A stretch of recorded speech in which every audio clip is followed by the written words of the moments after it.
ಪ್ರತಿ ವರ್ಷವೂ ಆಷಾಢ ಮಾಸದ ಶುಕ್ಲ ಪಕ್ಷದ ಏಕಾದಶಿಯಿಂದ ಕಾರ್ತೀಕ ಮಾಸದ ಶುಕ್ಲ ಪಕ್ಷದ ದ್ವಾದಶಿಯವರೆಗೆ ಚಾತುರ್ಮಾಸ್ಯ ಅನ್ನುವುದನ್ನು ನಾವು ಈ ವೃತ್ತಪತ್ರಿಕೆ ಮುಂತಾದವುಗಳಲ್ಲಿ ಓದ್ತೇವೆ ಅಥವಾ ಬೇರೆ ಯಾವುದರಲ್ಲಾದರೂ ನಾವು ತಿಳ್ಕೊಳ್ತೇವೆ.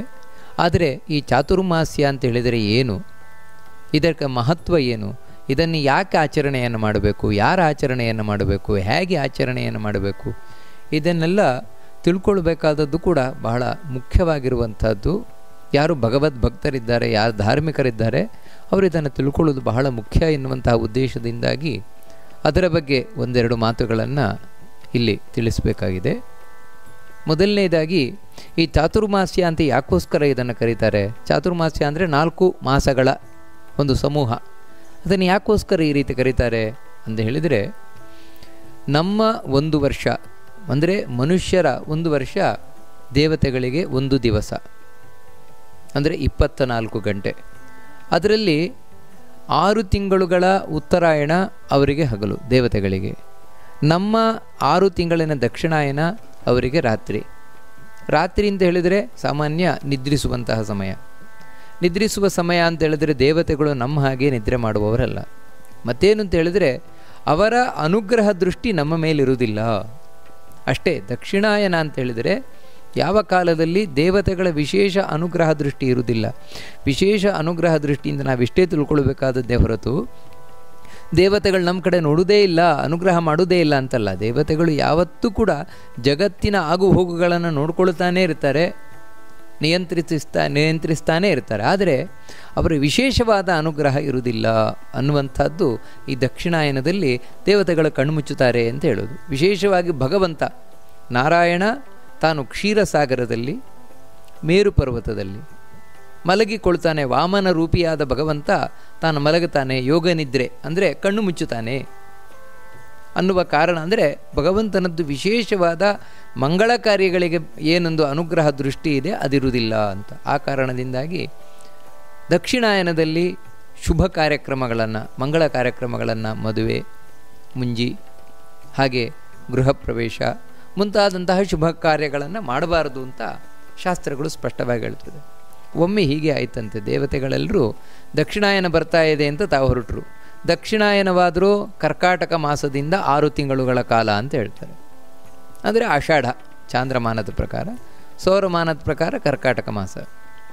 ಹಾಗೆ ದಕ್ಷಿಣಾಯನ ಬರ್ತಾ ಇದೆ ಅಂತ ದೇವತೆಗಳೆಲ್ಲ ತಮ್ಮ ತಮ್ಮ ಸ್ಥಾನಕ್ಕೆ ಹೊರಟಬೇಕಾದರೆ, ಭಗವಂತನಿಗೆ ನಾರಾಯಣನಿಗೆ ನಮಸ್ಕಾರ ಮಾಡಿ ಹೊರಡಬೇಕಾದ್ರೆ ಒಬ್ಬಳು ದೇವಿ ತಾನು ಬಂದ್ಲಂತೆ. ಯಾರವಳು ಅಂತ ಹೇಳಿದರೆ ರಾತ್ರಿಗೆ ಅಭಿಮಾನಿನಿಯಾದ ದೇವತೆ. ಶುಭ್ರ ವಸ್ತ್ರವನ್ನು ತೊಟ್ಟಿದ್ದಾಳೆ, ಕಡು ನೀಲಿ ಬಣ್ಣದ ಮೈಯುಳ್ಳವಳಾಗಿದ್ದಾಳೆ, ಕೈಯಲ್ಲಿ ಕೊಡಲಿಯನ್ನು ಹಿಡ್ಕೊಂಡಿದ್ದಾಳಂತೆ. ಅವಳು ಭಗವಂತನ ಹತ್ರ, ನಾರಾಯಣನ ಹತ್ರ ಬಂದು ಪ್ರಾರ್ಥನೆಯನ್ನು ಮಾಡ್ಕೊಳ್ತಾಳೆ. ಸ್ವಾಮಿ, ದಕ್ಷಿಣಾಯನ ಅಂತ ಹೇಳಿದರೆ ಯಾರಿಗೂ ಬೇಡವಾದಂತಹ ಕಾಲ ಅದು. ಯಾಕಂದರೆ ಯಾವುದೇ ಮಂಗಳ ಕಾರ್ಯಕ್ರಮ ನಡೆಯುವುದಿಲ್ಲ ಅಲ್ಲಿ. ದಕ್ಷಿಣಾಯನ ಅಂತ ಹೇಳಿದ್ರು ಎಲ್ಲರೂ ಮೂಗು ಮುರಿತಾರೆ. ಅದಕ್ಕಾಗಿ ಇಂಥ ದಕ್ಷಿಣಾಯನದ ಅಭಿಮಾನ ದೇವತೆಯಾಗಿ ನಾನು ಯಾವುದಕ್ಕೂ ಪ್ರಯೋಜನ ಆಗಿದ್ದೇನೆ, ನನ್ನ ಜನ್ಮ ವ್ಯರ್ಥವಾಗ್ತಾ ಇದೆ ಅಂತ ತನ್ನ ದುಃಖವನ್ನು ತೋಡ್ಕೊಂಡಾಗ ಭಗವಂತ ಅವಳಿಗೆ ಆಶೀರ್ವಾದವನ್ನು ಮಾಡಿ ಹೇಳ್ತಾನೆ, ಹೌದು, ದಕ್ಷಿಣಾಯನದಲ್ಲಿ ಯಾವುದೇ ಮಂಗಳ ಕಾರ್ಯಗಳನ್ನು ಮಾಡಬಾರದು ಅಂತ ಹೇಳುವುದು ಸತ್ಯವೇ. ಹಾಗಂತ ನೀನು ತಿರಸ್ಕೃತಳಾಗುವುದಿಲ್ಲ, ಆ ರೀತಿ ನಾನು ಮಾಡ್ತೇನೆ. ಹೇಗೆ ಅಂತ ಹೇಳಿದರೆ, ಈ ದಕ್ಷಿಣಾಯನದಲ್ಲಿ ಯಾರು ವಿಶೇಷವಾಗಿ ವ್ರತ, ಪೂಜೆ, ನಂತರ ಜಪ ಇಂತಹ ಮಂಗಳ ಒಳ್ಳೊಳ್ಳೆ ಪುಣ್ಯ ಕಾರ್ಯಗಳನ್ನು ಮಾಡ್ತಾರೆ, ಅಂತಹ ಪುಣ್ಯ ಕಾರ್ಯಗಳಿಗೆ ಬೇರೆ ತಿಂಗಳುಗಳಲ್ಲಿ, ಅಂದರೆ ಬೇರೆ ತಿಂಗಳುಗಳಲ್ಲಿ ನಾವು ಮಾಡಿದರೆ ಎಷ್ಟು ಪುಣ್ಯ ಬರುತ್ತದೋ ಅದಕ್ಕಿಂತ ಅನಂತಪಟ್ಟು ಹೆಚ್ಚು ಪುಣ್ಯ ಬರುವಂತೆ ನಾನು ಮಾಡ್ತೇನೆ ಅಂತ ಭಗವಂತ ಹೇಳ್ತಾನೆ. ಅದರಲ್ಲಿಯೂ ಕೂಡ 6 ತಿಂಗಳುಗಳ ದಕ್ಷಿಣಾಯನದಲ್ಲಿ ಮೊದಲ 4 ತಿಂಗಳು ಅದೇ ಚಾತುರ್ಮಾಸ್ಯ ಅಂತ ಕರೆಯುವುದು. ಅದಂತೂ ಅತ್ಯಂತ ಶ್ರೇಷ್ಠವಾದ ಮಾಸ ಅಂತ ಹೇಳ್ತಾರೆ. ಪುಣ್ಯಕರ್ಮವನ್ನು ಮಾಡಲಿಕ್ಕೋಸ್ಕರವೇ ಇರುವ ಕರ್ಮ ಅದು, ಆ ಕಾಲ ಅದು.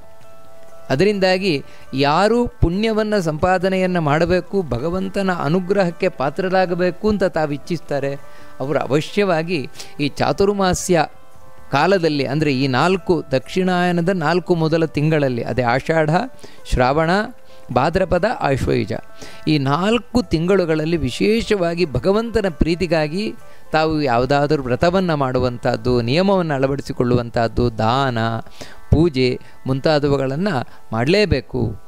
ಯಾಕಂತೇಳಿದರೆ ಇದು ಯಾವುದೇ ಖರ್ಚಿಲ್ಲದೆ ನಮ್ಮ ಪಾಪವನ್ನು ಕಳ್ಕೊಳ್ಳಿಕ್ಕೆ ಮತ್ತು ಪುಣ್ಯವನ್ನು ಗಳಿಸಲಿಕ್ಕೆ ದೇವರು ಕೊಟ್ಟಿರುವಂತಹ ಒಂದು ಅವಕಾಶ ಈ ಚಾತುರ್ಮಾಸ್ಯ ವ್ರತ ಅಂತ ಪುರಾಣಗಳು ಹೇಳ್ತವೆ. ಅದಕ್ಕಾಗಿ ಚಾತುರ್ಮಾಸ್ಯ ವ್ರತವನ್ನು ಮಾಡಬೇಕು. ಯಾಕೆ ಚಾತುರ್ಮಾಸ್ಯ ವ್ರತವನ್ನು ಮಾಡುವಂಥದ್ದು, ಯಾಕೆ ಮಾಡುವುದು ಅಂತ ಗೊತ್ತಾಯಿತು. ಈಗ ಹೇಗೆ ಮಾಡುವಂಥದ್ದು ಅನ್ನುವುದು ಕೂಡ ನಾವು ತಿಳ್ಕೊಳ್ಬೇಕಾದದ್ದು. ಈ ಚಾತುರ್ಮಾಸ್ಯದಲ್ಲಿ ವ್ರತ ಅಂತ ಹೇಳಿದರೆ ನಾವು ನಿಯಮಗಳನ್ನು ಅಳವಡಿಸಿಕೊಳ್ಳುವುದು. ಅದರಲ್ಲಿ 2 ರೀತಿಯದ್ದೇ ಹೇಳ್ತಾರೆ, 3 ರೀತಿ: ನಿತ್ಯ, ನೈಮಿತ್ತಿಕ, ಕಾಮ್ಯ ಅಂತ. ನಿತ್ಯ ಅಂತ ಹೇಳಿದರೆ ಎಲ್ಲರೂ ಮಾಡಲೇಬೇಕಾದದ್ದು. ಅಲ್ಲಿ ಯಾವುದೇ ಜಾತಿ ಅಥವಾ ಯಾವುದೇ ಲಿಂಗ ಇದರ ಭೇದ ಇಲ್ಲ, ಪ್ರತಿಯೊಬ್ಬರೂ ಮಾಡಲೇಬೇಕಾದದ್ದು ಕೆಲವು ವ್ರತಗಳಿದೆ. ಆನಂತರ ಕೆಲವು ನೈಮಿತ್ತಿಕ ಅಂತ ಹೇಳಿದರೆ ಯಾವುದೋ ಒಂದು ನಿಮಿತ್ತದಿಂದಾಗಿ, ಕಾರಣದಿಂದಾಗಿ ಮಾಡುವಂಥದ್ದು, ಅಂತಹ ಕೆಲವು ವ್ರತಗಳಿದೆ. ಇನ್ನು ಕೆಲವು ಕಾಮ್ಯ ವ್ರತ ಅಂದರೆ ನನಗೇನೋ ಒಂದು ಮನಸ್ಸಿನಲ್ಲಿ ಆಸೆ ಇದೆ, ಆ ಆಸೆಯನ್ನು ಪೂರ್ಣ ಮಾಡಿಕೊಳ್ಳಿಕ್ಕೋಸ್ಕರ ಯಾವುದೇ ಒಂದು ವ್ರತವನ್ನು ಮಾಡೋದು. ಈ ರೀತಿ 3 ವಿಧವಾದ ವ್ರತಗಳನ್ನು ವಿಂಗಡಣೆಯನ್ನು ಮಾಡ್ತಾರೆ. ಅದರಲ್ಲಿ ಮೊದಲು ನಾವು ನೋಡಬೇಕಾದದ್ದು ಯಾವುದು ಅಂತ ಹೇಳಿದರೆ ನಿತ್ಯ ವ್ರತ ಮಾಡಲೇಬೇಕು ಅಂತ ಶಾಸ್ತ್ರಗಳು ಹೇಳ್ತಾ ಇರುವುದು. ಕಂಪಲ್ಸರಿ, ಮಾಡದೇ ಇದ್ದರೆ ಪಾಪ ಬರುತ್ತೆ ಈ ವ್ರತವನ್ನು. ಇದ್ಯಾವುದು ಅಂತ ಹೇಳಿದರೆ ಒಂದೊಂದು ತಿಂಗಳು ಕೆಲವು ಪದಾರ್ಥಗಳನ್ನು ನಾವು ತ್ಯಜಿಸ್ತಾ ಬರುವಂಥದ್ದು. ಅಂದರೆ ಮೊದಲ ತಿಂಗಳು ಆಷಾಢ ಶುದ್ಧ ದ್ವಾದಶಿಯಿಂದ ಶ್ರಾವಣ ಶುದ್ಧ ಏಕಾದಶಿವರೆಗೆ ಮೊದಲ ಒಂದು ತಿಂಗಳು ನಾವು ಶಾಖವ್ರತವನ್ನು ಆಚರಿಸಬೇಕು ಅಂತ ಶಾಸ್ತ್ರಗಳು ತಿಳಿಸ್ತದೆ. ವ್ರತವನ್ನು ಮೊದಲ ತಿಂಗಳು ಆಚರಿಸಬೇಕಾದದ್ದು, ಇದು ನಿತ್ಯ ವ್ರತ, ಎಲ್ಲರೂ ಆಚರಿಸಲೇಬೇಕಾದದ್ದು ಅಂತ. ಏನು ಶಾಖ ಅಂತ ಹೇಳಿದರೆ ಏನು? ಶಾಖ ಅಂತ ಹೇಳಿದರೆ ಯಾವುದನ್ನು ನಾವು ಭೋಜನವನ್ನು ಮಾಡಿ ಬದುಕಲಿಕ್ಕೆ ಸಾಧ್ಯ ಉಂಟು ಅದನ್ನು ಶಾಖ ಅಂತ ಕರೀತಾರೆ. ಶಕ್ಯತೆ ಅನಯ ಅನ್ನಾಧಿಕಂ. ಯಾವುದರಿಂದಾಗಿ ನಮಗೆ ಆಹಾರ ಪದಾರ್ಥಗಳಾಗುತ್ತದೋ ಅದು ಶಾಖ ಅಂತ. ಅಂದರೆ ಸಾಮಾನ್ಯವಾಗಿ 10 ವಿಧವಾದ ಶಾಖಗಳು, ಆ ಶಾಖಗಳನ್ನು ಬಿಡಬೇಕು ಅಂತ ಹೇಳ್ತಾರೆ. ಶಾಖ ಅಲ್ಲ, ಶಾಖಗಳು 10 ವಿಧವಾಗಿದೆ, ಅದನ್ನು ಈ ಮೊದಲ ತಿಂಗಳು ಬಿಡಬೇಕು ಅಂತ ಹೇಳ್ತಾರೆ. ಅದರಲ್ಲಿ ಮೊದಲು ಯಾವುದು ಅಂತ ಹೇಳಿದ್ರೆ ಮೂಲ ಪತ್ರ ಕರೀರಾಗ್ರ ಫಲ ಕಾಂಡಾಧಿರೂಢಕಾಹ ತ್ವಕ್ ಪುಷ್ಪ ಕವಚಂ ಚೇತಿ ಶಾಖಂ ದಶವಿಧಂ ಸ್ಮೃತಂ ಅಂತ. ಮೊದಲನೇದೇನೆಂದರೆ ಮೂಲ, ಅಂದರೆ ಬೇರಿಗೆ ಸಂಬಂಧಪಟ್ಟಂತಹ ಯಾವ ಆಹಾರ ಪದಾರ್ಥಗಳಿದೆ ಅವನ್ನು ಮೊದಲನೇ ತಿಂಗಳು ಬಿಡಬೇಕು ಅಂತ ಹೇಳ್ತಾರೆ. ಬೇರಿನಿಂದ ಉಂಟಾಗುವಂಥದ್ದು ಅಂದರೆ ಉದಾಹರಣೆಗೆ ಹೇಳುವುದಾದರೆ ಬೇರಿನಲ್ಲಿ ಆಗುವಂಥವುಗಳು ಅರಶಿನ ಇರಬಹುದು, ಅರಸಿನ, ಶುಂಠಿ, ಆನಂತರ ನೆಲಗಡಲೆ ಇರಬಹುದು, ಅಥವಾ ಬೇರೆ ಆಗಿರುವಂತಹ ಈ ಕೆಲವು ಪದಾರ್ಥಗಳು ಅಂದರೆ ಸಾಮಾನ್ಯ ಕೆಲವರು ಉಪಯೋಗ ಮಾಡ್ತಾರೆ, ಗಡ್ಡೆ ಗೆಣಸುಗಳು ಮುಂತಾದವುಗಳೆಲ್ಲ, ಅವುಗಳು ಈ ತಿಂಗಳಲ್ಲಿ ಬಿಡಬೇಕು ಅಂತ ಹೇಳ್ತಾರೆ. ನಂತರ ಎರಡನೆಯದ್ದು ಯಾವುದು ಅಂತ ಹೇಳಿದರೆ ಎಲೆಗೆ ಸಂಬಂಧಿಸಿದಂತಹ ಪದಾರ್ಥಗಳು, ಅದನ್ನು ಬಿಡಬೇಕು ಅಂತ. ಅಂದರೆ ನಾವು ಯಾವುದು ಎಲೆಯನ್ನೆಲ್ಲ ತುಂಡು ಮಾಡಿ ಅದರಿಂದ ನಾವು ಪದಾರ್ಥಗಳನ್ನು, ನಮ್ಮ ಅಡುಗೆ ಪದಾರ್ಥಗಳನ್ನು ತಯಾರು ಮಾಡ್ತೇವೆ ಅಂಥದ್ದು, ಅಂದರೆ ಸೊಪ್ಪುಗಳು, ಯಾವ್ಯಾವ ಸೊಪ್ಪುಗಳಿದೆ ಆ ಸೊಪ್ಪುಗಳನ್ನು ಈ ತಿಂಗಳಲ್ಲಿ ಬಿಡಬೇಕು ಅಂತ ಹೇಳ್ತಾರೆ. ನಂತರ ಮೂರನೆಯದ್ದು ಯಾವುದು ಅಂತ ಹೇಳಿದ್ರೆ ಕರೀರ ಅಂತ ಹೇಳಿದರೆ ಬಿದಿರಿನ ಮೊಳಕೆ ಅಂತ ಹೇಳ್ತಾರೆ. ಬಿದಿರಿನ ಮೊಳಕೆ ಕೆಲವರು ಆಹಾರ ಪದಾರ್ಥವಾಗಿ ಉಪಯೋಗವನ್ನು ಮಾಡ್ತಾರೆ, ಅವರು ಈ ತಿಂಗಳು ಅದನ್ನು ಬಿಡಬೇಕು ಅಂತ ಹೇಳ್ತಾರೆ. ನಂತರ ನಾಲ್ಕನೆಯದ್ದು ಅಗ್ರ ಅಂತ ಹೇಳಿದರೆ ಒಂದು ಗಿಡದಲ್ಲಿ ಬರುವಂತಹ ತುದಿಯ ಭಾಗ ಅಂದರೆ ಚಿಗುರನ್ನು ಬಿಡಬೇಕು ಅಂತ ಹೇಳ್ತಾರೆ. ಚಿಗುರಿನಲ್ಲಿ ಬರುವಂತಹ ಪದಾರ್ಥಗಳು ಅದನ್ನು ಬಿಡಬೇಕು ಅಂತ ಹೇಳ್ತಾರೆ. ಅಂದರೆ ಚಿಗುರಿನಲ್ಲಿ ಬರುವ ಪದಾರ್ಥಗಳು ಅಂತ ಹೇಳಿದರೆ ಅದರಿಂದ ಕೆಲವೆಲ್ಲ ನಾವು ಉಪಯೋಗವನ್ನು ಮಾಡ್ತೇವೆ, ಚಿಗುರನ್ನೇ ಉಪಯೋಗ ಮಾಡ್ತೇವೆ. ಉದಾಹರಣೆಗೆ ಹೇಳಬೇಕಾದ್ರೆ ಈ ನಮ್ಮ ಈ ಗರಂ ಮಸಾಲೆಯಲ್ಲಿ ಹಾಕಬೇಕಾದ್ರೆ ಈ ಪತ್ರೆ ಮುಂತಾದವುಗಳನ್ನೆಲ್ಲ ಉಪಯೋಗ ಮಾಡ್ತೇವೆ, ಅವುಗಳನ್ನೆಲ್ಲ ಉಪಯೋಗ ಮಾಡಬಾರದು ಅಂತ ಹೇಳ್ತಾರೆ. ನಂತರ ಫಲ, ಹಣ್ಣುಗಳು, ಯಾವ ಹಣ್ಣು ಈ ಒಂದು ತಿಂಗಳು ಸ್ವೀಕಾರ ಮಾಡಬಾರದು, ಅದಕ್ಕೆ ಅಪವಾದ ಅಂತ ಹೇಳಿದರೆ ಮಾವಿನ ಹಣ್ಣು ಮಾತ್ರ. ಮಾವಿನ ಹಣ್ಣನ್ನು ಉಪಯೋಗ ಮಾಡ್ಬೋದಷ್ಟೇ. ಯಾಕಂತ ಹೇಳಿದರೆ ಹಿಂದೆ ಭಗವಂತ ತಾನು ಹೇಳಿದಾನಂತೆ ಮಾವಿನ ಹಣ್ಣನ್ನು, ಹಾಗೆಯೇ ಅಗಸೆ ಅಗಸೆ ಹೂವೇನಿದೆ, ಅಗಸೆ ಹೂವು, ಅಗಸೆ ಎಲೆ, ಅದನ್ನು, ಮತ್ತು ನೆಲ್ಲಿಕಾಯಿ. ನೆಲ್ಲಿಕಾಯಿ ಅಂತ ಹೇಳಿದರೆ ಈ ವರ್ಷದ್ದಾಗೋದಿಲ್ಲ, ಹಿಂದಿನದ ವರ್ಷ ಇರಬೇಕು. ಹಿಂದಿನದ ವರ್ಷದ್ದು ನಾವು ಇಟ್ಕೊಂಡಿದ್ರೆ, ಸ್ಟಾಕ್ ಮಾಡಿ ಇಟ್ಕೊಂಡಿದ್ರೆ ಅದಾಗ್ಬೋದು. ಹಾಗೆ ತುಳಸಿ ಹಾಗೂ ಎಳ್ಳು ಇವುಗಳನ್ನು ಉಪಯೋಗ ಮಾಡಬಹುದು ಅಂತ ಭಗವಂತ ವಿಷ್ಣು ತಾನ ಆದೇಶವನ್ನು ಮಾಡಿದ್ದಾನೆ. ಅದರಿಂದಾಗಿ ಮಾವಿನಹಣ್ಣು ಉಪಯೋಗ ಮಾಡಲಿಕ್ಕೆ ಬರ್ತದೆ ಈ ವ್ರತದಲ್ಲಿ. ಹಣ್ಣುಗಳ ಪೈಕಿ ಇನ್ನು ಯಾವ ಹಣ್ಣು ಕೂಡ ಉಪಯೋಗ ಮಾಡಬಾರದು ಅಂತ ಹೇಳ್ತಾರೆ. ಆನಂತರ ಕಾಂಡ, ಅಂದರೆ ಈ ಮಾವಿನಹಣ್ಣು ಅಂತ ಹೇಳಿದರೆ ಅದರೊಟ್ಟಿಗೆ ಮಾವಿನ ಕಾಯಿ ಆಗ್ಬೋದು. ಹಾಗೆ ಮಾವಿನ ಹುಳಿ, ಅಂದರೆ ಮಾವಿನ ಹುಳಿ ಕಾಯಿ, ಮಾವಿನ ಹಣ್ಣಿನ ಹುಳಿ ಏನಿದೆ ಅದನ್ನು ಉಪಯೋಗ ಮಾಡ್ಬೋದು. ನಂತರ ಕಾಂಡ, ಕಾಂಡ ಅಂತ ಹೇಳಿದರೆ ದಂಟು ಮುಂತಾದವುಗಳೇನಿದೆ ಅವು ಉಪಯೋಗಕ್ಕೆ ಬರೋದಿಲ್ಲ. ಆದರೆ ಸಾಮಾನ್ಯ ಈ ಬಾಳೆ ದಂಟು, ಹರವೆ ದಂಟು, ಹಾಗೆ ಈ ಕೆಸು ಅಂತ ಸೊಪ್ಪು ಬರ್ತದೆ ಅದರ ದಂಟು, ಇದು ಯಾವುದನ್ನು ಉಪಯೋಗ ಮಾಡಬಾರದು. ದಂಟಿಗೆ ಸಂಬಂಧಪಟ್ಟ ಹಾಗೆ ಯಾವ ಪದಾರ್ಥಗಳಿದೆ ಅದನ್ನು ಉಪಯೋಗ ಮಾಡಬಾರದು. ಹಾಗೆ ಅಧಿರೂಢಕ, ಅಧಿರೂಢಕ ಅಂತ ಹೇಳಿದರೆ ಸಾಮಾನ್ಯ ಈ ಲವಂಗ ಮುಂತಾದವುಗಳೇನು ಬರ್ತದೆ ಅವುಗಳು ಕೂಡ ಆಗೋದಿಲ್ಲ. ಅಥವಾ ಅಧಿರೂಢಕ ಅಂತ ಹೇಳಿದರೆ ಉಳಿದ ಕೊಂಬೆ ರೆಂಬೆಗಳಲ್ಲಿ ಬರುವಂಥವುಗಳು, ಅದು ಕೂಡ ಆಗೋದಿಲ್ಲ ಅಂತ ತಿಳಿಸ್ಕೊಂಡು ಹೋಗ್ತಾರೆ. ನಂತರ ತುವಕು, ತುವಕು ಅಂತ ಹೇಳಿದರೆ ತೊಗಟೆ, ತೊಗಟೆ ಅಂದರೆ ಈ ದಾಲ್ಚಿನ್ನಿ ಮುಂತಾದವುಗಳೇನಿದೆ ಇವು ಕೂಡ ಬರೋದಿಲ್ಲ.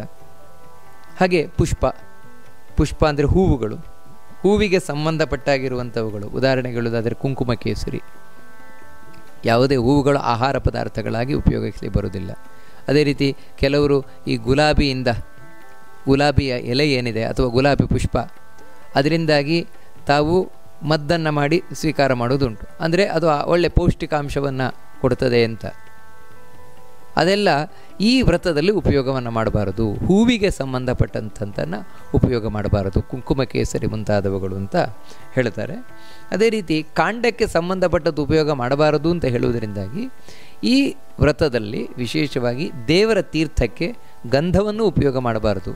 ದೇವರಿಗೆ ಸಮರ್ಪಣೆಯನ್ನು ಮಾಡಲಿಕ್ಕೆ ಗಂಧಂ ಸಮರ್ಪಯಾಮಿ ಅಂತ ಗಂಧವನ್ನು ದೇವರಿಗೆ ಹಚ್ಚಲಿಕ್ಕೆ ನಾವು ಉಪಯೋಗ ಮಾಡಬಹುದೇ ಹೊರತು ತೀರ್ಥದಲ್ಲಿ ಗಂಧವನ್ನಾಗಲಿ ಅಥವಾ ಪಚ್ಚಕರ್ಪೂರ ಅದನ್ನಾಗಲಿ ಅಥವಾ ಕುಂಕುಮ ಕೇಸರಿಯನ್ನಾಗಲಿ ಅಥವಾ ಏಲಕ್ಕಿಯನ್ನಾಗಲಿ, ಯಾಕಂದರೆ ಏಲಕ್ಕಿಯು ಕೂಡ ಬೇರಿಗೆ ಸಂಬಂಧಪಟ್ಟಾಗಿರುವಂಥದ್ದು, ಇದನ್ನಾಗಲಿ ಉಪಯೋಗವನ್ನು ಮಾಡಬಾರ್ದು.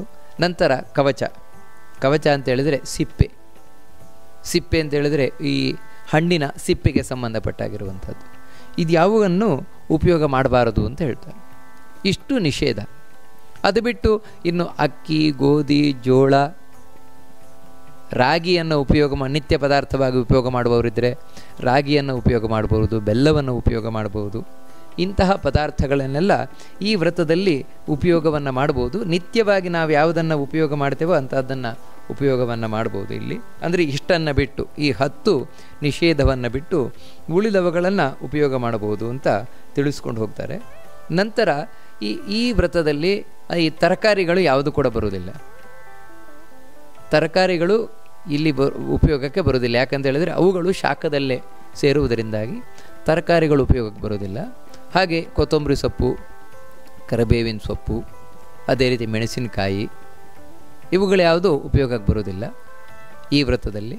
ಮತ್ತು ಖಾರಕ್ಕಾಗಿ ಈ ವ್ರತದಲ್ಲಿ ಕಾಳು ಮೆಣಸು ಅದನ್ನು ಉಪಯೋಗ ಮಾಡಬಹುದು ಖಾರಕ್ಕೆ ಸಂಬಂಧಪಟ್ಟ ಹಾಗೆ. ಇನ್ನು ಹುಳಿಗೆ ಸಂಬಂಧಪಟ್ಟ ಹಾಗೆ ಮಾವಿನ ಹುಳಿ ಅದನ್ನು ಉಪಯೋಗವನ್ನು ಮಾಡಬಹುದು. ಇನ್ನು ಉಪ್ಪು ಇದೆಲ್ಲ ಉಪಯೋಗಕ್ಕೆ ಬರ್ತದೆ, ಬೆಲ್ಲ ಉಪಯೋಗಕ್ಕೆ ಬರ್ತದೆ ಈ ವ್ರತದಲ್ಲಿ. ಹೀಗೆ ಇನ್ನು ಸಾಸಿವೆ, ಜೀರಿಗೆ ಉಪಯೋಗಕ್ಕೆ ಬರ್ತದೆ. ಯಾಕಂದರೆ ಅದು ಈ ಆಯುರ್ವೇದದ ಪದಾರ್ಥವಾಗಿರುವುದರಿಂದಾಗಿ ಜೀರಿಗೆ ಉಪಯೋಗಕ್ಕೆ ಬರ್ತದೆ. ಸಾಸಿವೆ ಈ ವ್ರತದಲ್ಲಿ ಉಪಯೋಗಕ್ಕೆ ಬರ್ತದೆ. ಯಾಕಂದರೆ ಅದು ಈ ದಶವಿಧ ಶಾಖದಲ್ಲಿ ಸೇರದೇ ಇರುವುದರಿಂದಾಗಿ ಅದು ಉಪಯೋಗಕ್ಕೆ ಬರ್ತದೆ. ಇನ್ನು ಬೇಳೆಗಳಲ್ಲಿ ಆಗಬೇಕಾದರೆ ಉದ್ದಿನಬೇಳೆ ಉಪಯೋಗಕ್ಕೆ ಬರ್ತದೆ, ಹೆಸರು ಬೇಳೆ ಉಪಯೋಗಕ್ಕೆ ಬರ್ತದೆ, ಮತ್ತು ಕೆಲವರು ತೊಗರಿಬೇಳೆ, ಕಡಲೆಬೇಳೆ ಇದನ್ನು ಉಪಯೋಗ ಮಾಡುವಂಥವರಿದ್ದಾರೆ. ಇನ್ನು ಕೆಲವು ಕಡೆ ಅದನ್ನು ಉಪಯೋಗ ಮಾಡುವುದಿಲ್ಲ. ತೊಗರಿಬೇಳೆ ಹಾಗೂ ಕಡಲೆಬೇಳೆ ಇದನ್ನು ಉಪಯೋಗ ಮಾಡುವುದಿಲ್ಲ. ಯಾಕಂತ ಹೇಳಿದರೆ ಅದು ರಾಜಸವಾದ ಪದಾರ್ಥ, ವ್ರತದಲ್ಲಿ ರಾಜಸ ಪದಾರ್ಥವನ್ನು ಉಪಯೋಗ ಮಾಡಬಾರದು ಅಂತ ಉಪಯೋಗವನ್ನು ಮಾಡೋದಿಲ್ಲ ಕೆಲವು ಕಡೆ ಅದನ್ನು ಉಪಯೋಗ ಮಾಡ್ತಾರೆ. ಅದನ್ನು ಯಾವ ನಾವು ಇದರಲ್ಲಿ ಪರಿಸರದಲ್ಲಿದ್ದೇವೋ ಅದಕ್ಕನುಗುಣವಾಗಿ ಉಪಯೋಗವನ್ನು ಮಾಡೋದು ಒಳ್ಳೆಯದು.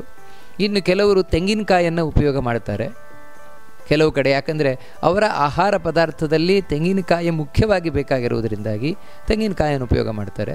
ಇನ್ನು ಕೆಲವರು ಆ ತೆಂಗಿನಕಾಯನ್ನು ಉಪಯೋಗ ಮಾಡೋದಿಲ್ಲ. ಇದೇನು ಅಂದರೆ ಇದೆಲ್ಲ ಅವರವರಿಗೆ ಬಿಟ್ಟಿರುವಂಥ ಪದಾರ್ಥಗಳು. ಇನ್ನು ಖರ್ಜೂರ ಈ ವ್ರತದಲ್ಲಿ ಕೆಲವರು ಉಪಯೋಗವನ್ನು ಮಾಡ್ತಾರೆ, ಖರ್ಜೂರವನ್ನು.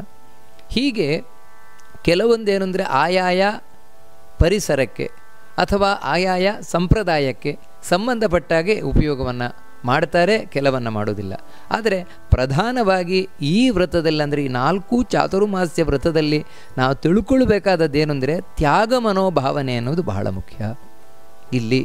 ಅಂದರೆ ನಾವು ದೇವರಿಗೋಸ್ಕರ ಎಷ್ಟು ಸಾಧ್ಯ ಉಂಟು ಅಷ್ಟು ತ್ಯಾಗ ಮಾಡುವುದು ಮೊದಲನೇದಾದರೆ, ಎರಡನೇದೇನೆಂದರೆ ಆಯುರ್ವೇದ ಶಾಸ್ತ್ರವೂ ತಿಳಿಸುವ ಹಾಗೆ ಈ ತಿಂಗಳಿನಲ್ಲಿ ಈ ಕೆಲವು ತರಕಾರಿ ಇರ್ಬೋದು, ಹಣ್ಣಿರ್ಬೋದು, ಅವುಗಳನ್ನೆಲ್ಲ ತ್ಯಜಿಸುವುದರಿಂದಾಗಿ ಆರೋಗ್ಯದ ದೃಷ್ಟಿಯಿಂದಲೂ ಒಳ್ಳೆಯದು ಅನ್ನುವುದೇ ಕಾರಣದಿಂದಾಗಿ ಈ ಮೊದಲನೇ ತಿಂಗಳು ಈ ರೀತಿ 10 ವಿಧವಾದ ಶಾಖಗಳನ್ನು ತ್ಯಜಿಸುವಂಥದ್ದು ಅತ್ಯಂತ ಸೂಕ್ತವಾಗಿರುವುದು.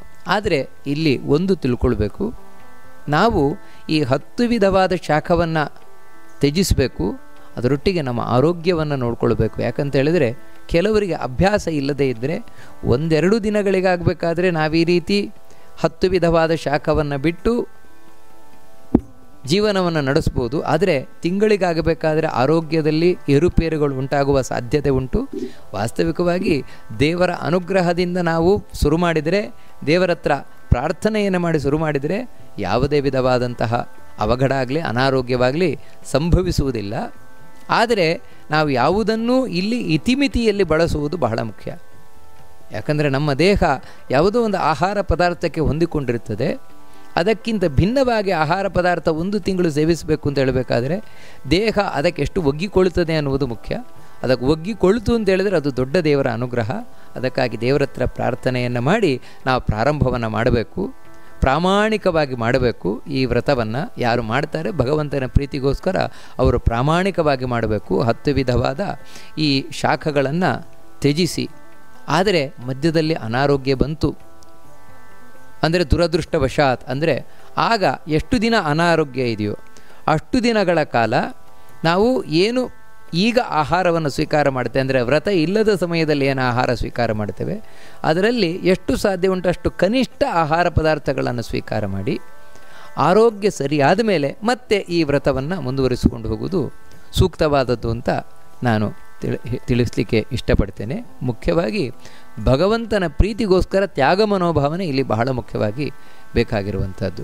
ಇನ್ನು ಎಣ್ಣೆಯಲ್ಲಾಗಬೇಕಾದರೂ ಕೂಡ ಅಷ್ಟೇ, ಇಲ್ಲಿ ಕೊಬ್ಬರಿ ಎಣ್ಣೆ ಬರ್ತದೆ, ಉಪಯೋಗಕ್ಕೆ ಬರುತ್ತದೆ.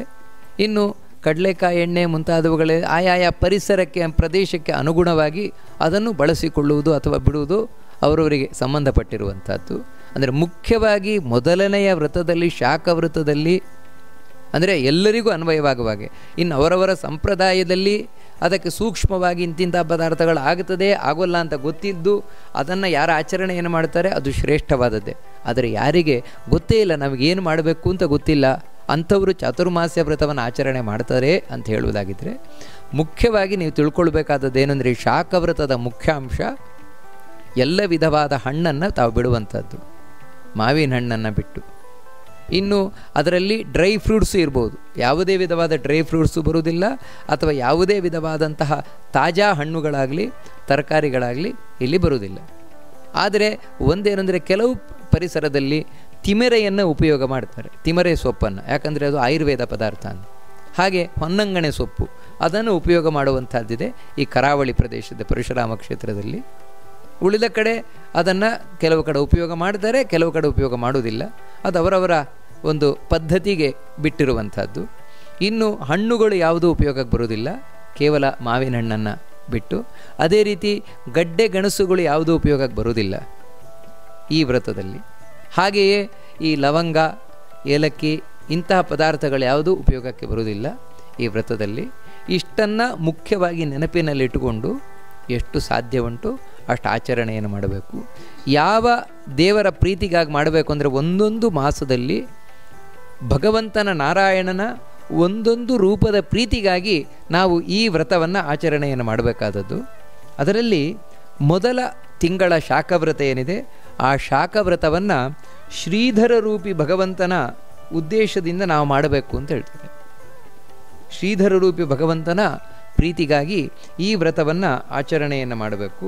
ಮೊದಲನೆಯ ತಿಂಗಳಿನಲ್ಲಿ ಒಂದೊಮ್ಮೆ ಯಾರು ಗಟ್ಟಿಮುಟ್ಟಿದ್ದಾರೆ, ಯಾವುದೇ ಅನಾರೋಗ್ಯ ಇಲ್ಲ ಅಂಥ ಆಗಿದ್ದರೂ ಕೂಡ ಈ ಶಾಖವ್ರತವನ್ನು ಕೇವಲ ಉದಾಸೀನದಿಂದ ಮಾಡ್ತಾ ಇಲ್ಲ ಅಂತ ಹೇಳಿದ ಪಕ್ಷದಲ್ಲಿ ಅವರು ಯತ್ಕಿಂಚದ್ ಭಕ್ಷತೆ ಶಾಖಂ ಪ್ರಥಮೇ ಮಾಸಿ ನಾರದ ತೇನಾರ್ಪಿತಂ ಹರೇಶಲ್ಯಂ. ಅವರು ಏನು ಆ ತರಕಾರಿ ತಿಂತಾರೆ, ಹಣ್ಣು ತಿಂತಾರೆ, ಅಥವಾ ಯಾವುದನ್ನು ತಿನ್ನಬಾರದು ಅಂತ ಹೇಳ್ತಾರೆ, ಅದನ್ನು ಈ ತಿಂಗಳು ತಿಂದರೆ ತಮ್ಮೊಳಗಿರುವ ವಿಷ್ಣುವಿಗೆ ಬಾಣದಿಂದ ಅಥವಾ ಶೂಲದಿಂದ ಚುಚ್ಚಿದಂತಹ ಪಾಪವನ್ನು ಗಳಿಸ್ತಾರೆ ಅಂತ ಶಾಸ್ತ್ರಗಳು ತಿಳಿಸ್ತದೆ.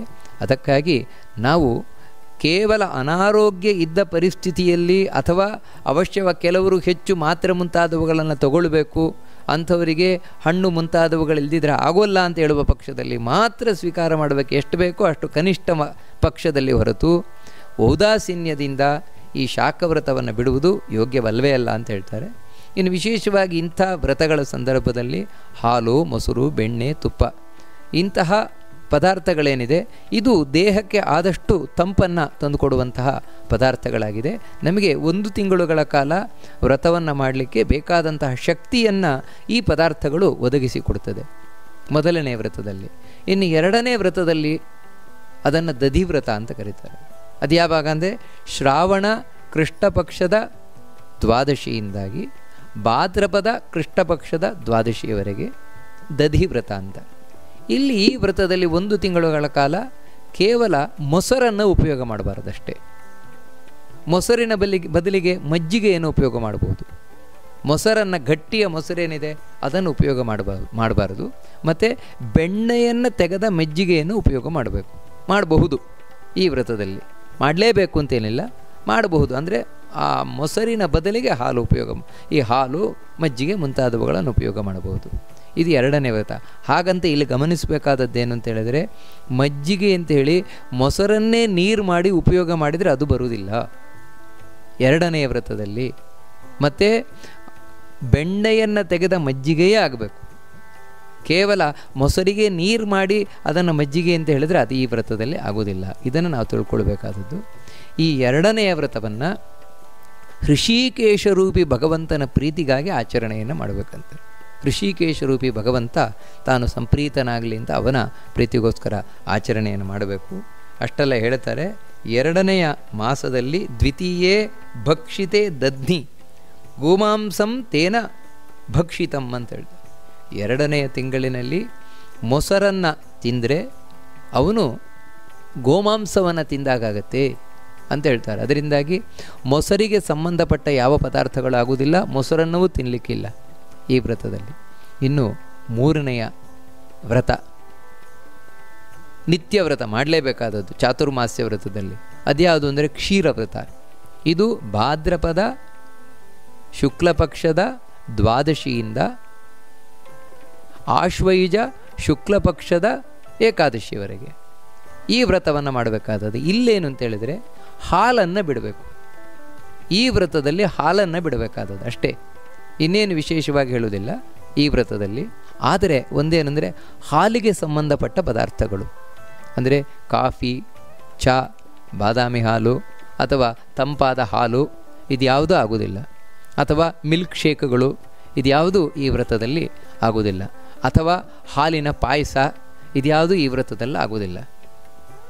ಆ ರೀತಿ 1 ತಿಂಗಳು ನಾವು ವ್ರತವನ್ನು ಮಾಡಬೇಕು. ಆದರೆ ಇಲ್ಲೇನು ತಿಳ್ಕೊಳ್ಬೇಕಾದದ್ದು ಅಂದರೆ, ಕೆಲವರಿಗೆ ಹಾಲಿನ ಅಂಶ ದೇಹಕ್ಕೆ ಹೋಗದೇ ಇದ್ದ ಪಕ್ಷದಲ್ಲಿ ದೇಹದಲ್ಲಿ ಉಷ್ಣತೆ ಹೆಚ್ಚಾಗಲಿಕ್ಕೆ ಸಾಧ್ಯತೆ ಉಂಟು.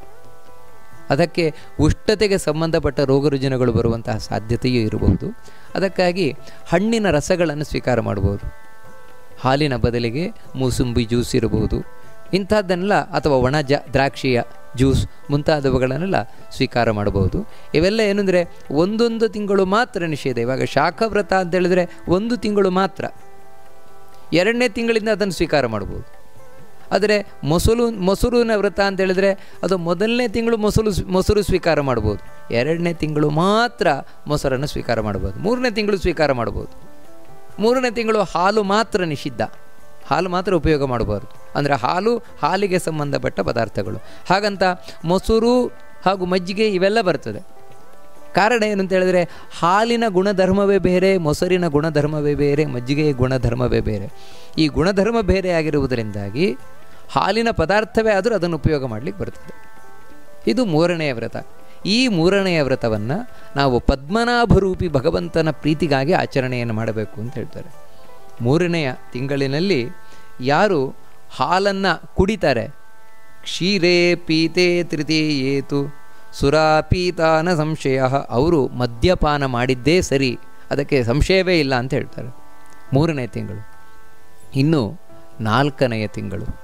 ಈ 4ನೇ ತಿಂಗಳು ಆಶ್ವಯುಜ ಶುಕ್ಲ ಪಕ್ಷದ ಏಕಾದಶಿಯಿಂದ, ಅಂದರೆ ವಿಜಯದಶಮಿಯ ಮಾರನೇ ದಿನದಿಂದ ಕಾರ್ತೀಕ ಶುಕ್ಲ ಪಕ್ಷದ ಏಕಾದಶಿಯವರೆಗೆ 1 ತಿಂಗಳುಗಳ ಕಾಲ ದ್ವಿದಳ ವ್ರತ ಅಂತ. ಈ ದ್ವಿದಳ ವ್ರತದ ಆಚರಣೆಯನ್ನು ಮಾಡಬೇಕು ಅಂತ ಹೇಳ್ತಾರೆ. ಏನು ಈ ದ್ವಿದಳ ವ್ರತ ಅಂತ ಹೇಳಿದರೆ ಏನು, ಅದನ್ನು ತಿಳಿಸ್ಕೊಂಡು ಹೋಗ್ತಾರೆ. ಈ ಮೊದಲನೆಯ ವ್ರತ ಹಾಗೂ ಕಡೆಯ ವ್ರತ ಎರಡರ ಬಗ್ಗೆ ನಾವು ವಿಶೇಷವಾಗಿ ತಿಳ್ಕೊಳ್ಬೇಕಾದ. ಮೊದಲನೇ ಶಾಖವ್ರತದ ಬಗ್ಗೆ ತಿಳ್ಕೊಂಡ್ವು. ಈಗ ಕಡೆಯದ್ದಾದ ದ್ವಿದಳ ವ್ರತ. ಈ ದ್ವಿದಳ ವ್ರತದಲ್ಲಿ ಕಾರ್ತಿಕ್ಯಾಂ ವರ್ಜಯೇ ವಿದ್ವಾನ್ ದ್ವಿದಳಂ ಬಹು ಬೀಜಕಂ. ಯಾವುದು ದ್ವಿದಳ ಅಂತ ಹೇಳಿದರೆ, ಮೊದಲನೇದಾಗಿ ಯಾವುದು ಹುಟ್ಟಬೇಕಾದರೆ ಮೊಳಕ್ಕೆ ತಾನು ಈ ಚಿಗುರು ಬರದೆ ಬೀಜವೇ ಬರ್ತದೋ ಅಂಥದ್ದನ್ನು ದ್ವಿದಳ ಅಂತ ಕರೀತಾರೆ. ಉದಾಹರಣೆಗೆ ಹೇಳೋದಾದರೆ ಹುಣಸೆ ಗಿಡ ಬರಬೇಕಾದ್ರೇ ಬೀಜದೊಟ್ಟಿಗೆ ಬರ್ತದೆ, ಅದರಲ್ಲಿ ಅಂಥದ್ದು ಚಿಗುರು ಬರೋದಿಲ್ಲ, ಅಂಥದ್ದನ್ನು ದ್ವಿದಳ ಅಂತ ಕರೀತಾರೆ. ಹಾಗೆಯೇ ಯಾವುದು ತಾನು ಈ ಕಾಳನ್ನು ಬಿಡುತ್ತದೆ, ಆ ಕಾಳನ್ನು ನಾವು ಒಡೆದರೆ ಸರಿಯಾಗಿ 2 ಭಾಗ ಆಗ್ತದೆ. ಉದಾಹರಣೆಗೆ ಇವಾಗ ಕಡಲೆಬೇಳೆ, ತೊಗರಿಬೇಳೆ, ಉದ್ದಿನಬೇಳೆ ಇವೆಲ್ಲ ಏನು ಅಂತ ಹೇಳಿದರೆ ಈ ಕಾಳುಗಳು ಒಟ್ಟಿಗಿರುತ್ತದೆ, ಅದನ್ನು ನಾವು ಒಡೆದು ಅಂದರೆ 2 ಭಾಗ ಆಗುತ್ತದೆ. ಇಂಥದ್ದು ದ್ವಿದಳ ಅಂತ ಕರೀತಾರೆ. ಅದೇ ರೀತಿ ಯಾವುದು ತುಂಬ ಬೀಜ ಇರುವಂಥದ್ದಿದೆ, ಬೀಜ ಇರುವುದು ಯಾವುದೇ ಪದಾರ್ಥಗಳಾಗಿರ್ಬೋದು, ಅದು ಒಂದು ಬೀಜ ಇರ್ಬೋದು, ಹಲವು ಬೀಜಗಳಿರ್ಬೋದು, ಈ ಬೀಜ ಇರುವಂತಹ ಎಲ್ಲ ಪದಾರ್ಥಗಳು, ಹಾಗೆಯೇ ಅದು ಹಳೇದಿರ್ಬೋದು ಹೊಸದಿರ್ಬೋದು, ಅಥವಾ ಈ ಸೊಪ್ಪು ಪತ್ರ ಕೀರಾದಿಕಂ ಇವುಗಳೆಲ್ಲ ಈ ವ್ರತದಲ್ಲಿ ನಿಷಿದ್ಧ ಅಂತ ಹೇಳ್ತಾರೆ, ಈ ಕಡೆಯ ವ್ರತದಲ್ಲಿ. ಅದರಿಂದಾಗಿ ಕಡೆಯ ವ್ರತದಲ್ಲಿ ನಾವು ನೆನಪಿಟ್ಟುಕೊಳ್ಬೇಕಾದದ್ದು ಏನಂದರೆ, ಯಾವುದೇ ಬೇಳೆಗಳು ಕೂಡ ಉಪಯೋಗಕ್ಕೆ ಬರೋದಿಲ್ಲ. ತೊಗರಿಬೇಳೆ, ಕಡಲೆಬೇಳೆ, ಉದ್ದಿನಬೇಳೆ, ಹೆಸರುಬೇಳೆ ಈ ಯಾವುದೇ ಬೇಳೆಗಳು ಉಪಯೋಗಕ್ಕೆ ಬರೋದಿಲ್ಲ, ಯಾವುದೇ ಕಾಳುಗಳು ಉಪಯೋಗಕ್ಕೆ ಬರೋದಿಲ್ಲ. ಕಡೆಯ ವ್ರತದಲ್ಲಿ ಯಾವ ಕಾಳುಗಳು ಉಪಯೋಗಕ್ಕೆ ಬರೋದಿಲ್ಲ. ಸಾಸಿವೆಯೂ ಉಪಯೋಗಕ್ಕೆ ಬರೋದಿಲ್ಲ, ಯಾಕಂದರೆ ಸಾಸಿವೆಯು ಬೀಜ, ಅದು ಉಪಯೋಗಕ್ಕೆ ಬರೋದಿಲ್ಲ. ಜೀರಿಗೆ ಮಾತ್ರ ಉಪಯೋಗಕ್ಕೆ ಬರ್ತದೆ, ಯಾಕಂತೇಳಿದರೆ ಅದು ಈ ಆಯುರ್ವೇದದ ಔಷಧಿ ಪದಾರ್ಥ. ಜೀರಿಗೆ ಹಾಗೂ ಕಾಳು ಮೆಣಸು ಅದು ಉಪಯೋಗಕ್ಕೆ ಬರುತ್ತದೆ. ಮತ್ತು ಹಣ್ಣುಗಳಲ್ಲಿಯೂ ಕೂಡ ಬೀಜ ಇರುವ ಹಣ್ಣುಗಳು ಉಪಯೋಗಕ್ಕೆ ಬರೋಲ್ಲ, ಬೀಜ ಇಲ್ಲದೇ ಇರುವಂತಹ ಬಾಳೆಹಣ್ಣು ಮಾತ್ರ ಉಪಯೋಗಕ್ಕೆ ಬರುತ್ತದೆ. ಇನ್ನು ಮೊದಲೇ ನಾವು ತಿಳಿಸಿದ ಹಾಗೆ ಮಾವಿನ ಹಣ್ಣಿಗೆ ಒಂದು ಅಪವಾದ ಇದೆ. ಭಗವಂತ ಆ ಮಾವಿನ ಹಣ್ಣನ್ನು ಹಾಗೂ ನೆಲ್ಲಿಕಾಯಿ, ಮಾವಿನ ಹಣ್ಣು, ಅಗಸೆ ಸೊಪ್ಪು ಹಾಗೂ ತುಳಸಿ, ಎಳ್ಳು ಇದನ್ನು ಉಪಯೋಗ ಮಾಡಬಹುದು ಅಂತ ಆದೇಶಿಸಿರುವುದರಿಂದಾಗಿ ಅದೊಂದು ಬರುತ್ತದೆ. ಆದರೆ ಆ ವ್ರತದಲ್ಲಿ ಮಾವಿನ ಹಣ್ಣು ಸಿಗುವುದೇ ಇಲ್ಲ ಆ ಕಾಲದಲ್ಲಿ. ಆದರೆ ಮಾವಿನ ಹುಳಿ ಮುಂತಾದವುಗಳನ್ನು ಹುಳಿಗೆ ಉಪಯೋಗವನ್ನು ಮಾಡಲಿಕ್ಕೆ ಸಾಧ್ಯತೆ ಇದೆ ಕಡೆಯ ವ್ರತದಲ್ಲಾಗಬೇಕಾದ್ರೆ. ಹಾಗೆಯೇ ಈ ವ್ರತದಲ್ಲಿ ಕೆಲವು ಈ ಬೀಜಗಳು, ಕಡಲೆ ಬೀಜ, ಗೋಡಂಬಿ ಮುಂತಾದವುಗಳು ಬರುವುದಿಲ್ಲ. ಇನ್ನು ದ್ರಾಕ್ಷಿ ಮುಂತಾದವುಗಳು ಉಪಯೋಗಕ್ಕೆ ಬರುವುದಿಲ್ಲ ಹಣ್ಣುಗಳಲ್ಲಿ ಆಗಬೇಕಾದ್ರೆ. ಇನ್ನು ಈ ವ್ರತದಲ್ಲಿ ಗೆಡ್ಡೆ ಗೆಣಸುಗಳು ಬರ್ತದೆ ಉಪಯೋಗಕ್ಕೆ.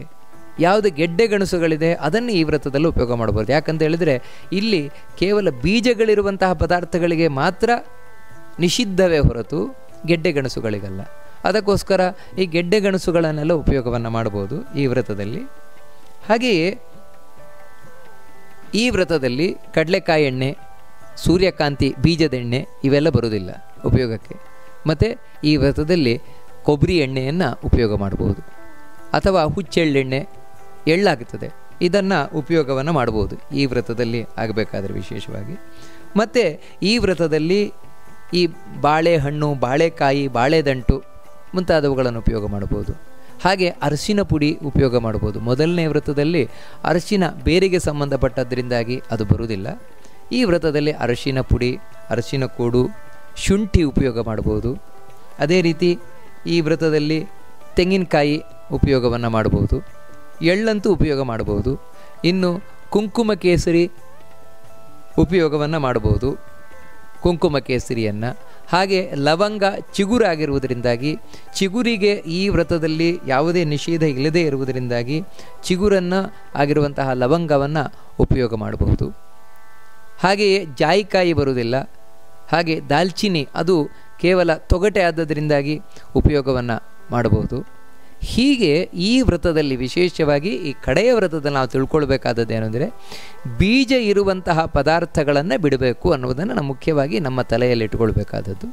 ಹೀಗೆ 4 ತಿಂಗಳುಗಳ ಕಾಲ ಶಾಖವ್ರತ, ದಧಿವ್ರತ, ಹಾಗೆ ಕ್ಷೀರವ್ರತ ಹಾಗೂ ಅಂತಿಮವಾಗಿ ದ್ವಿದಳ ವ್ರತ, ಈ 4 ವ್ರತಗಳನ್ನು ಆಚರಣೆ ಮಾಡಿ ಕಡೆಗೆ ಉತ್ಥಾನ ದ್ವಾದಶಿಯ ದಿನ ಅಂದರೆ ದೇವರು ಅವತ್ತು ಹೇಳ್ತಾನೆ, ಮಲಗಿದವನು ಹೇಳ್ತಾನೆ, ಅವತ್ತಿನ ದಿನ ಈ ಚಾತುರ್ಮಾಸ್ಯ ವ್ರತವನ್ನು ಭಗವಂತನಿಗೆ ಸಮರ್ಪಣೆಯನ್ನು ಮಾಡಿದರೆ ನಾವು ಎಂಥ ದೊಡ್ಡ ದೊಡ್ಡ ಯಾಗಗಳನ್ನು ಮಾಡಿದರೂ ಗಳಿಸಲಾಗದೇ ಇರುವಂತಹ ಪುಣ್ಯವನ್ನು ಸಂಪಾದನೆ ಮಾಡಲಿಕ್ಕೆ ಸಾಧ್ಯತೆ ಇದೆ.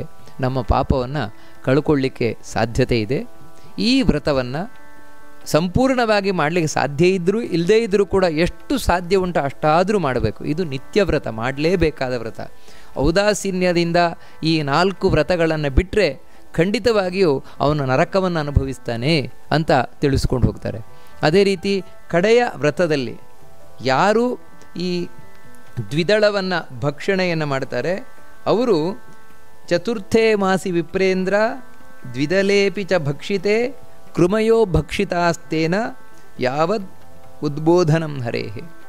4ನೇ ತಿಂಗಳಿನಲ್ಲಿ ಯಾರು ಔದಾಸೀನ್ಯದಿಂದ ಅಂದರೆ ಸೋಮಾರಿತನದಿಂದ ಇದೆಲ್ಲ ಏನು ಅಂತ ಹೇಳಿ ತಾವು ಈ ಬೀಜ ಇರುವಂತಹ ಪದಾರ್ಥಗಳನ್ನು ತಿಂತಾರೆ, ಅವರು ಕ್ರಿಮಿಗಳನ್ನು ತಿಂದಂತಹ ಪಾಪವನ್ನು ಅನುಭವಿಸ್ತಾರೆ ಅಂತ ತಿಳಿಸ್ಕೊಂಡು ಹೋಗ್ತದೆ ಪುರಾಣಗಳು. ಹಾಗಾಗಿ ಈ ನಿತ್ಯವಾದ ವ್ರತಗಳನ್ನು, ಕಂಪಲ್ಸರಿಯಾದ ಈ 4 ವ್ರತಗಳನ್ನು ಮಾಡಲೇಬೇಕು. ಅದರ ನಂತರ ಯಾವತ್ತೂ ಏಕಾದಶಿ ವ್ರತವನ್ನು ಮಾಡಲೇಬೇಕು. ಈ 4 ತಿಂಗಳಂತೂ ಏಕಾದಶಿ ವ್ರತವನ್ನು ಅವಶ್ಯವಾಗಿ ಮಾಡಲೇಬೇಕು, ಅತ್ಯಂತ ಪುಣ್ಯಕರವಾಗಿರುವಂಥದ್ದು. ಅದರೊಟ್ಟಿಗೆ ಇನ್ನು ಕೆಲವು ವ್ರತಗಳನ್ನು ತಿಳಿಸ್ಕೊಂಡು ಹೋಗ್ತಾರೆ. ಇದೇನು ಅಂತ ಹೇಳಿದರೆ ಮಾಡಿದರೆ ಮಾಡಬಹುದು, ಬಿಟ್ಟರೆ ಬಿಡಬಹುದು. ಯಾರಿಗೆ ಇನ್ನೂ ಹೆಚ್ಚಿನ ಪುಣ್ಯ ಸಂಪಾದನೆ ಮಾಡಬೇಕು ಅಂತ ಇಷ್ಟ ಇದೆ ಅವರು ಮಾಡಬೇಕಾದದ್ದು ಈ 4 ತಿಂಗಳಲ್ಲಿ ಚಾತುರ್ಮಾಸದಲ್ಲಿ 1,00,000 ಪ್ರದಕ್ಷಿಣೆಯನ್ನು ಬರುವಂಥದ್ದು ಅದೊಂದು ವ್ರತ. ಅದೇ ರೀತಿ 1,00,000 ನಮಸ್ಕಾರವನ್ನು ಮಾಡುವಂಥದ್ದು, ಹಾಗೆಯೇ 1,00,000 ಭಕ್ತಿಯನ್ನು ಮಾಡುವಂಥದ್ದು. ಇವು ಇಂಥದ್ದೆಲ್ಲ ವ್ರತಗಳನ್ನು ಹೇಳ್ತಾರೆ. ಹಾಗೆ ರೀತಿ 1 ದಿನ ಉಪವಾಸ ಮಾಡುವುದು, 1 ದಿನ ಆಹಾರ ಸ್ವೀಕಾರ ಮಾಡುವುದು, ಧಾರಣ ಪಾರಣ ಅಂತ ಈ ರೀತಿ ನಾನಾ ವಿಧವಾದ ವ್ರತಗಳು. ಹಾಗೆ ಭೀಷ್ಮ ಪಂಚಕ 5 ದಿನಗಳ ಕಾಲ ಉಪವಾಸವನ್ನು ಮಾಡುವುದು, ಒಂದೊಂದು ದಿನ ಈ ಪಂಚಗವ್ಯ, ಒಂದು ದಿನ ಸ್ವಲ್ಪ ಹಾಲು ಮೊಸರು, ಈ ರೀತಿ ಇಂಥ ವ್ರತಗಳನ್ನೆಲ್ಲ ಹೆಚ್ಚು ಪುಣ್ಯವನ್ನು ಸಂಪಾದನೆ ಮಾಡಬೇಕು ಅಂತ ಯಾರು ಇಚ್ಛಿಸ್ತಾರೋ ಅವರು ಮಾಡಬಹುದು. ಆದರೆ ಇದು ಐಚ್ಛಿಕ, ಮಾಡಿದರೆ ಮಾಡಬಹುದು, ಬಿಟ್ಟರೆ ಬಿಡಬಹುದು, ಮಾಡಲೇಬೇಕು ಅಂತೇನಿಲ್ಲ. ಆದರೆ ಮೊದಲು ಹೇಳಿದ 4 ವ್ರತವನ್ನು ಮಾತ್ರ ಮಾಡಲೇಬೇಕು. ಅದರೊಟ್ಟಿಗೆ ಇನ್ನೂ ಹೇಳ್ತಾರೆ ಕಾಮ್ಯ ವ್ರತಗಳು. ಏನು ಅಂತೇಳಿದರೆ ಯಾರು ಈ 4 ತಿಂಗಳಲ್ಲಿ ದೇವಾಲಯವನ್ನು ಸ್ವಚ್ಛಗೊಳಿಸುವಂಥದ್ದಿರಬಹುದು, ಆ ಕೆಲಸವನ್ನು ಮಾಡ್ತಾರೆ. ಅದೇ ರೀತಿ ಯಾರು ದೇವರಿಗೆ ಹೂವನ್ನು ಕಟ್ಟಿಕೊಡುವಂಥದ್ದು 4 ತಿಂಗಳುಗಳ ಕಾಲ, ಈ ರೀತಿ ಯಾರು ಮಾಡ್ತಾರೆ ದೇವತಾಯತನೇ ನಿತ್ಯಂ ಮಾರ್ಜನಂ ಜಲಸೇಚನಂ ಪ್ರಲೇಪನಂ ಗೋಮಯೇನ ರಂಗವಲ್ಯಾಧಿಕಂ ತಥಾ.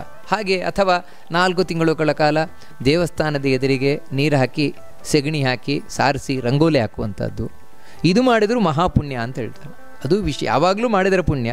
ಈ 4 ಮಾಸ ಅಂತೂ ಅತ್ಯಂತ ಶ್ರೇಷ್ಠವಾಗಿರುವಂಥದ್ದು ಇದೆಲ್ಲ ಮಾಡಿದರೆ ಅಂತ ಹೇಳ್ತಾರೆ. ಅಥವಾ ಇದು ಆಗದೇ ಇದ್ದ ಪಕ್ಷದಲ್ಲಿ ಇನ್ನೂ ಹೇಳ್ತಾರೆ ದೇವರಿಗೆ ಪುಷ್ಪವನ್ನು ಅರ್ಪಣೆ ಮಾಡುವಂಥದ್ದು. ಅಥವಾ ಯಾರು ಈ 4 ತಿಂಗಳು ತುಳಸಿಯಿಂದ ವಿಶೇಷವಾಗಿ ದೇವರ ಅರ್ಚನೆಯನ್ನು ಮಾಡಿ ಪೂಜೆ ಮಾಡ್ತಾರೆ ಅವರು ಮಹಾಫಲವನ್ನು ತಾವು ಪಡಿತಾರೆ. ಅಥವಾ ಯಾರು ದೇವರಿಗೆ ಸಾಯಂಕಾಲ ಬೆಳಗ್ಗೆ ದೀಪವನ್ನು ಇಡ್ತಾರೆ, ಅವರು ಮಹಾಪುಣ್ಯವನ್ನು ಗಳಿಸ್ತಾರೆ. ಮತ್ತು ಈ 4 ತಿಂಗಳುಗಳ ಕಾಲ ತಪ್ಪದೇ ಭಗವಂತನ ಪಾದೋದಕವನ್ನು ಅಂದರೆ ತೀರ್ಥವನ್ನು ನಾನು ಸ್ವೀಕಾರ ಮಾಡೇ ಮಾಡ್ತೇನೆ ಅಂತ ವ್ರತ ತೊಟ್ಟು ಸ್ವೀಕಾರವನ್ನು ಮಾಡುವಂಥದ್ದು. ಇಂಥ ಅನೇಕ ವ್ರತಗಳನ್ನು ಹೇಳ್ತಾರೆ. ಈ 4 ತಿಂಗಳುಗಳ ಕಾಲ ಅಶ್ವತ್ಥ ಪ್ರದಕ್ಷಿಣೆಯನ್ನು ಬರುವುದು, ವಿಶೇಷವಾಗಿ ಅಶ್ವತ್ಥ ವೃಕ್ಷಕ್ಕೆ ಅಂದರೆ ಅರಳಿ ಮರ, ಅದಕ್ಕೆ ಪ್ರದಕ್ಷಿಣೆ ಬಂದು ನಮಸ್ಕಾರ ಮಾಡುವಂಥದ್ದು. ಅಥವಾ ಈ 4 ತಿಂಗಳುಗಳ ಕಾಲ ದೇವರ ಮುಂದೆ ಪ್ರತಿದಿನವೂ ಕೂಡ ತಪ್ಪದೇ ಭಜನೆಯನ್ನು ಮಾಡುವಂಥದ್ದು, ಸ್ತೋತ್ರವನ್ನು ಮಾಡುವಂಥದ್ದು. ಈ ರೀತಿ ಯಾವುದೇ ರೀತಿಯಿಂದಾಗಲಿ ದೇವರ ಪ್ರೀತಿಗೋಸ್ಕರ ಈ 4 ತಿಂಗಳು ನಾವು ಏನು ಮಾಡುತ್ತೇವೆ, ಅಥವಾ ದಾನ, ಪ್ರತಿದಿನ ಬ್ರಾಹ್ಮಣರಿಗೆ ಭೋಜನವನ್ನು ಹಾಕುವುದು, ಅಥವಾ ಯಾರು ಬಡವರಿದ್ದಾರೆ ಅವರಿಗೆ ಭೋಜನವನ್ನು ಹಾಕುವಂಥದ್ದು, ವಿಶೇಷವಾಗಿ ಬ್ರಾಹ್ಮಣರಿಗೆ, ಆಗದೇ ಇದ್ದರೆ ಬೇರೆ ಯಾರಿಗಾದರೂ, ಅಥವಾ ಬ್ರಾಹ್ಮಣರಿಗೆ ಭೋಜನವನ್ನು ಹಾಕಲಿಕ್ಕಾಗಲಿಲ್ಲ ಅಂತ ಹೇಳಿದರೆ ಅವರಿಗೆ ಆಹಾರ ಪದಾರ್ಥಗಳನ್ನಾದರೂ ಕೊಡುವಂಥದ್ದು, ಅಥವಾ ನಾನಾ ವಿಧವಾದ ದಾನಗಳನ್ನು ಮಾಡುವಂಥದ್ದು. ಇವೆಲ್ಲವೂ ಕೂಡ ಈ ಚಾತುರ್ಮಾಸ್ಯ ಕಾಲದಲ್ಲಿ ಅತ್ಯಂತ ಶ್ರೇಷ್ಠವಾಗಿರುವುದು. ಅಥವಾ ಮಂತ್ರವನ್ನು ಜಪ ಮಾಡುವುದು, ದೇವರಿಗೆ ಸಂಬಂಧಪಟ್ಟ ಮಂತ್ರವನ್ನು ಜಪ ಮಾಡುವಂಥದ್ದು, ಸ್ತೋತ್ರವನ್ನು ಹೇಳುವಂಥದ್ದು, ಇವೆಲ್ಲವೂ ಕೂಡ ಪುಣ್ಯಪ್ರದವಾಗಿರುವಂಥದ್ದು. ಒಟ್ಟಾರೆ ಒಂದೇ ಮಾತಲ್ಲಿ ಹೇಳಬೇಕು ಅಂತ ಹೇಳಿದರೆ, ಚಾತುರ್ಮಾಸ್ಯ ವ್ರತ ಅಥವಾ ಈ ಚಾತುರ್ಮಾಸ್ಯದ 4 ತಿಂಗಳೇನಿದೆ, ಇದು ಕೇವಲ ಸುಲಭವಾಗಿ ನಾವು ಅನಂತ ಪುಣ್ಯವನ್ನು ಸಂಪಾದನೆ ಮಾಡಲಿಕ್ಕೋಸ್ಕರ ದೇವರಿಟ್ಟಿರುವಂತಹ ಒಂದು ಸುವರ್ಣಾವಕಾಶ. ಅದನ್ನು ನಾವು ಆದಷ್ಟು ಸದುಪಯೋಗವನ್ನು ಪಡಿಸಿಕೊಳ್ಳಬೇಕು ಅನ್ನುವ ದೃಷ್ಟಿಯಿಂದಾಗಿ ಈ ಚಾತುರ್ಮಾಸ್ಯದ ಮಹಾತ್ಮೆ ಅಥವಾ ಹೇಗೆ ಆಚರಣೆಯನ್ನು ಮಾಡಬೇಕು ಅನ್ನುವಂತಹ ಈ 4 ಮಾತುಗಳು ಹೇಳಲ್ಪಟ್ಟಿದೆ. ಇದನ್ನು ಪ್ರತಿಯೊಬ್ಬರು ಕೂಡ ಯಥಾಶಕ್ತಿ ಯಥಾಮತಿ, ಅಂದರೆ ಯಥಾಶಕ್ತಿ ಅಂದರೆ ಮ್ಯಾಕ್ಸಿಮಮ್ ತಮಗೆ ಎಷ್ಟು ಸಾಧ್ಯ ಉಂಟು ಅಷ್ಟು ಪ್ರಯತ್ನಪೂರ್ವಕವಾಗಿ ಆಚರಿಸಿ ಆ ಭಗವಂತನ ಅನುಗ್ರಹವನ್ನು ಪಡಿಬೇಕು. ವಿಶೇಷವಾಗಿ 4ನೆಯ ದ್ವಿದಳ ವ್ರತ ಏನಿದೆ ಅದನ್ನು ದಾಮೋದರ ರೂಪಿ ಭಗವಂತನ ಪ್ರೀತಿಗಾಗಿ ಆಚರಣೆಯನ್ನು ಮಾಡಬೇಕು. ಹೀಗೆ 4 ತಿಂಗಳಲ್ಲಿ ಋಷಿಕೇಶ, ಮೊದಲು ಶ್ರೀಧರ, ಋಷಿಕೇಶ, ಪದ್ಮನಾಭ, ದಾಮೋದರ, ಈ 4 ಭಗವಂತನ ರೂಪದ ಪ್ರೀತಿಗೋಸ್ಕರ ನಾವು ಈ 4 ವ್ರತವನ್ನು ಆಚರಣೆಯನ್ನು ಮಾಡಬೇಕು ಅಂತ ಹೇಳ್ತಾ, ಮೊದಲು ದೇವರ ಬಳಿ ಪ್ರಾರ್ಥನೆಯನ್ನು ಮಾಡಿಕೊಳ್ಬೇಕು. ಅಂದರೆ ಈ ಏಕಾದಶಿಯ ದಿನ ದೇವರಿಗೆ ಸ್ನಾನ ಎಲ್ಲ ಮಾಡಿಸಿ, ಅದರ ಮುಂಚೆ ದಶಮಿಯ ದಿನವೇ ಸ್ನಾನ ಪಂಚಾಮೃತ ಎಲ್ಲ ಮಾಡಿ ದೇವರಿಗೆ, ಮನೆಯಲ್ಲಿ ಸಾಧ್ಯ ಇಲ್ಲದೆ ಪಕ್ಷದಲ್ಲಿ ಇಲ್ಲದೇ ಇದ್ದರೂ ಕೂಡ ನಾವು ಏಕಾದಶಿಯ ದಿನ ದೇವರು ತಾನು ಮಲಗಿದ ಅಂತ ತಿಳ್ಕೊಳ್ಬೇಕಂತೆ. ದೇವರು ಮಲ್ಕೊಂಡಿದ್ದಾನವತ್ತು ಅಂತ ತಿಳ್ಕೊಂಡು ಅವತ್ತು ದೇವರ ಬಳಿ ಪ್ರಾರ್ಥನೆಯನ್ನು ಮಾಡಿಕೊಳ್ಬೇಕು. ಶಾಯಿತಸ್ತ್ವಂ ಹೃಷಿಕೇಶ ಪೂಜಯಿತ್ವಾ ಶ್ರಿಯಾ ಸಹ ಪ್ರಸಾದಂ ಕುರು ದೇವೇಶ ಲಕ್ಷ್ಮ್ಯಾ ಸಹ ಜನಾರ್ದನ. ಏನು ಪ್ರಾರ್ಥನೆ ಮಾಡಿಕೊಳ್ಬೇಕು ಅಂದರೆ, ಶಾಯಿತಸ್ತ್ವಂ ಹೃಷಿಕೇಶ ಪೂಜಯಿತ್ವಾ ಶ್ರಿಯಾ ಸಹ ಪ್ರಸಾದಂ ಕುರು ದೇವೇಶ ಲಕ್ಷ್ಮ್ಯಾ ಸಹ ಜನಾರ್ದನ. ಇದರ ಅರ್ಥ ಏನು ಅಂದರೆ, ಸ್ವಾಮಿ ನಾನು ನಿನ್ನನ್ನು ಪೂಜೆ ಮಾಡಿ ಮಲಗಿಸ್ತಾ ಇದ್ದೇನೆ, ಲಕ್ಷ್ಮೀ ಸಹಿತನಾದಂತಹ ನೀನು ನನಗೆ ಅನುಗ್ರಹವನ್ನು ಮಾಡಬೇಕು. ಸುಪ್ತೇ ತ್ವಯಿ ಜಗನ್ನಾಥೇ ಜಗತ್ಸುಪ್ತಂ ಚರಾಚರಂ ವಿಬುದ್ಧೇ ತ್ವಯಿ ಬುದ್ಧೇತ ಜಗತ್ಸರ್ವಂ ಚರಾಚರಂ. ದೇವರೇ ನೀನು ಮಲಗಿದ ಅಂದರೆ ಉಳಿದ ಎಲ್ಲವೂ ಕೂಡ ಯಾವುದೇ ಚಟುವಟಿಕೆ ಇಲ್ಲದೆ ಇರ್ತದೆ.